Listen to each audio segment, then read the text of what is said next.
Mga senior citizens sa Rakbayan sa Sugbo ng gawa sa ilang Pinoy-anan ug miadto sa City Hall kay mangubra kuno sa ilang financial assistance. Bisan nga wa sila tuguti ubos sa GCQ.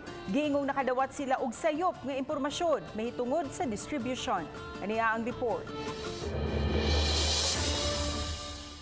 Usa sa padayang gidili ubos sa General Community Quarantine ang paggawas sa ilang panimay sa mga nag-edad og 21 anyos pa ubos ug 60 anyos pataas.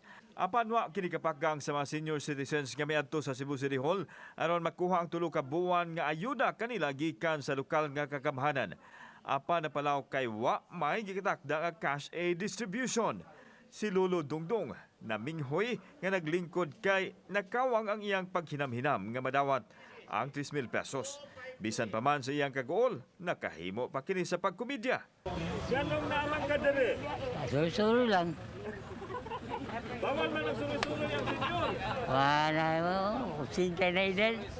Wala, binili mo priso, sin.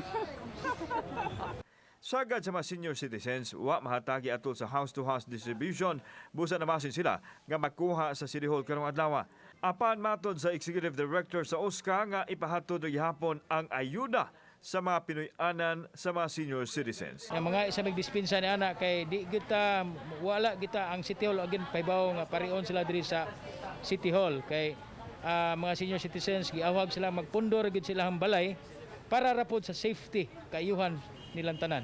Mahatagan ra sa ilang cash assistance ang mga senior citizens nga wala sa dakbayan basta makapakita lang og igong rason. Kauban si Marlon Milgaso, ako si Alang Domingo. Balitang Bisdak.